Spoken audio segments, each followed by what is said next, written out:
And now for our next badass and brilliant storyteller, I'd like to invite Mike Vax up to the mic.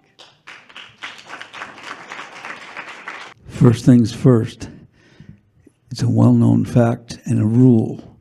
Once you pass 80, you get a stool.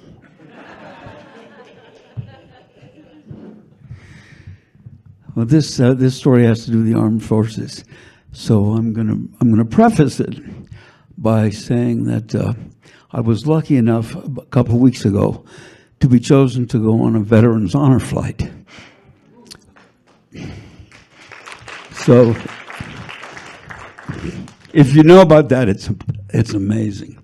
And they take people from World War II, Korean War, and Vietnam. And there were two guys from World War II, 98 and 102. These guys were amazing. They had wheelchairs and they walked. The guys were pushing empty wheelchairs. But it was an amazing thing. So when you're with a group like that, you start talking about things that happened when you were either at war or whatever in the service. And all these guys that had, been in rifle companies and stuff, look at me and say, "Oh, you were a musician." And I said, "Yeah, but wait till you hear about my experience." So I went in the Navy in 1966, and I had to go on in earlier, but I was in college, so I had a deferment. And boy, let me tell you, back then, the day you got out of college, man, the next day, that draft notice was there. But my teacher in college had been the first trumpet in the Navy band in Washington, D.C., so he had it arranged that if I got my draft notice, I'd get switched to the Navy music program, which happened. I don't even know how they did it, but it happened. It's interesting, those of you that have heard other stories from me, it seems like everything in my life was sort of meant to be by fate or whatever. And so there were no openings in the Navy band in Washington, D.C., so they said, well, you're going to go to boot camp, which, first of all, I didn't think I was going to do, but what are you going to do? So I get to boot camp, and they say, "Oh, we see you're a college graduate. Would you like to be an officer?" And I said, "Can I play my trumpet?" And they said, "No." And I said, "Nope." So I went through boot camp, and in boot camp, I was in a rifle company for 7 weeks, which, for a musician, you want to talk about complete turnaround. My normal bedtime was 4 or 5 in the morning, which became my getting up time, to go out and march. And so after the 7 weeks in the rifle company, this was in San Diego, I went into the Drum and Bugle Corps. Very, very good Drum and Bugle Corps. And so it was run by, I never could figure this out, 2 bosun's mates who knew nothing about music. But so they looked at my resume and they said, "Well, we see that you've been to college. Do you know how to write music?" I said, "Yeah, I know how to write music." "Well, the Admiral is tired of the music that we would play every week at the pass and review. So if you could write a bunch of music for us, then you don't have to be technically a boot anymore, and you'll have your own office." I said, "Well, sure, I'll do that." And then I said, and since I'm going to be going back to the Navy School of Music when I'm out, can I get my mom to send my trumpet? Which was a real no-no. So secretly, they got my mom to send my trumpet to somebody, and then they snuck it in so it was in my office so I could practice. So I was writing music for the Drum and Bugle Corps. Didn't have to march anymore. No more. And I got out of that, and then I get my orders to the School of Music. So I go back to the School of Music is in Norfolk, Virginia, Little Creek amphibious base.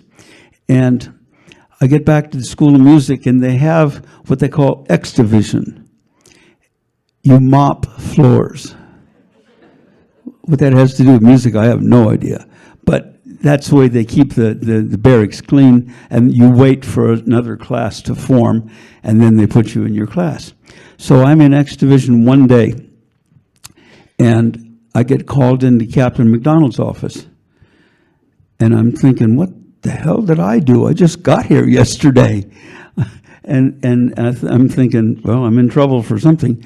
And same thing. He says, well, I saw your resume, and so you're going to go to the Navy, to the amphibious theater, and you're going to audition for the Navy show band.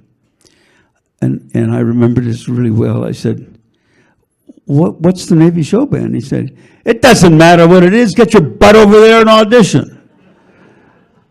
So I go and audition. There are like 25 trumpet players, and they choose me to be the first trumpet in the Navy show band. I had no idea what the Navy show band was.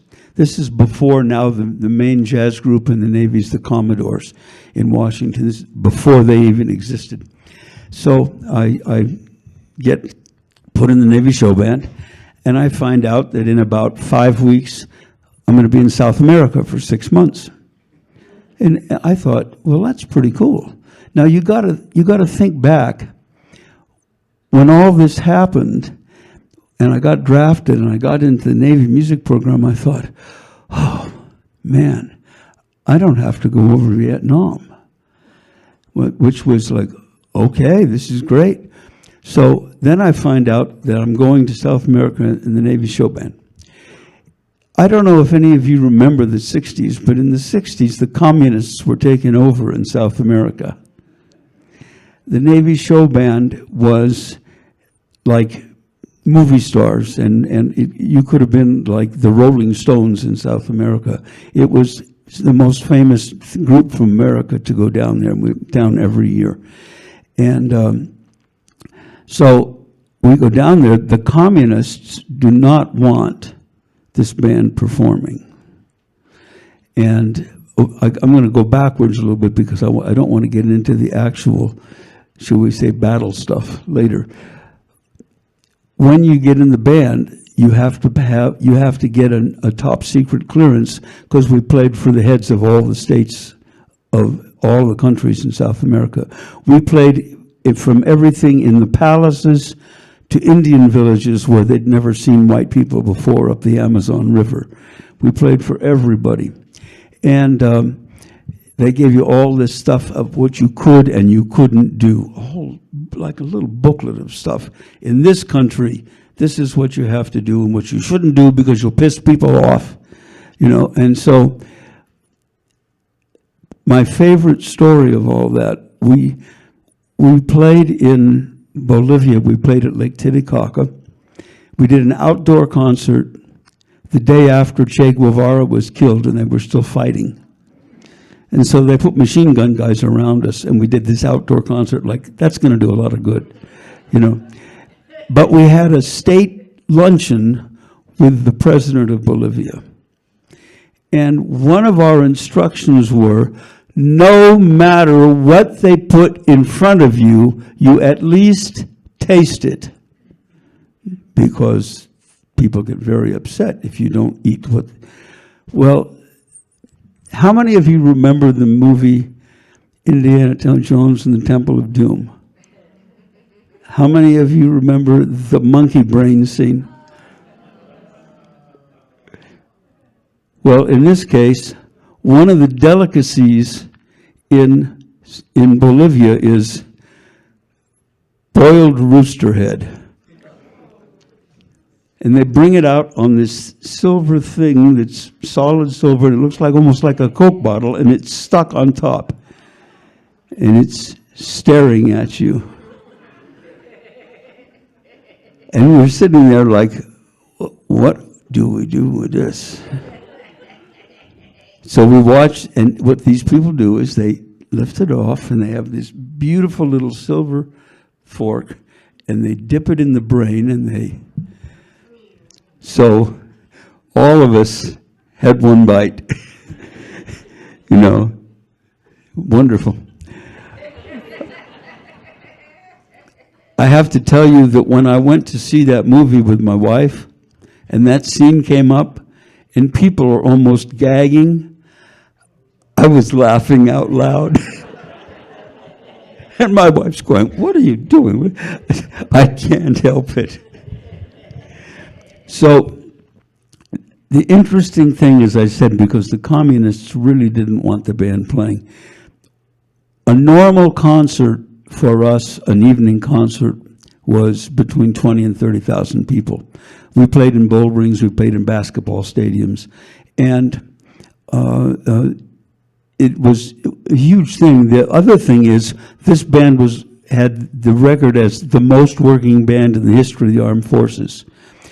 I made 3 tours. First tour, 5.5 months, 4 days off. Second tour, 5.5 months, 3 days off.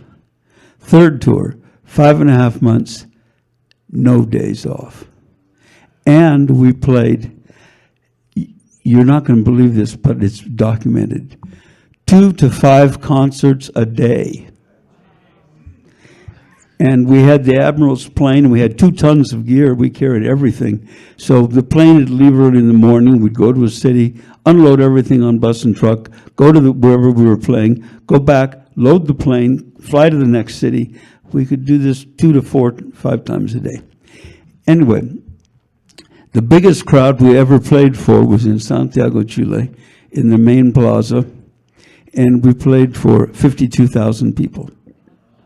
Now, I don't know if any of you remember, there was in the late 60s, there was a very famous Italian piece that was based on taps. It was called Il Silenzio. Beautiful piece. I wrote an arrangement of that for the band. And then the leader of the band thought, it was a duet, and the leader of the band thought, I know what we can do. We'll surprise the audience. So the tune before we do that, you go out in the audience and find some place where you can stand, and then we'll start on stage, and then you'll all of a sudden play from behind. It got to the point where it was a challenge. I wanted to see how far away I could get. Santiago, Chile, 52,000 people. I left 2 tunes before. I get to this hotel. I go up to the 3rd floor. I'm knocking on doors. Nobody will open their door. And it's coming time, and I got to play. And I finally knock on this one door, and this older lady opens the door. I push past her. I run to the window, open the window, and I play. That was the championship one. But the interesting thing about this is that because the communists didn't want us to play, they did everything they could to stop us. They would throw bricks and rocks. A few guys got hurt at times during concerts. But one time we're playing a concert and our bus blew up outside the concert. They timed the bomb wrong. And then a few other times they found bombs. The Secret Service found bombs under the stage where we're supposed to play. The scariest one was we were going from Santiago, Chile to Valparaiso, Chile, the harbor, through the mountains. And so the the Chilean Secret Service says, look, the bus is going to be ambushed. And, we're sitting there saying, well, and they said, well, you got to make it to Valparaiso. So they put an armored car in front of us and an armored car behind us, and they put guys with machine guns on the bus.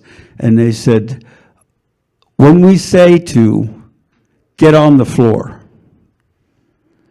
So we come to this one pass, and sure enough, they say, get on the floor. Bullets are coming through the windows. So we went through this every year for 5.5 months. We never knew what was going to happen at these concerts or whether anybody was going to get killed. And of course, our joke was, we don't have guns to fire back. But I guess the kicker to the story is that we were the first band in the history of the United States, other than bands that, like Navy bands, that would be attached to an aircraft carrier or a battleship during a battle. And, then all of the people on that boat, if they were in bad battles, they would get a battle medal.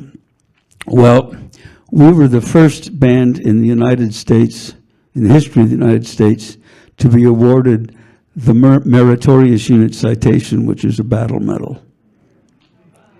And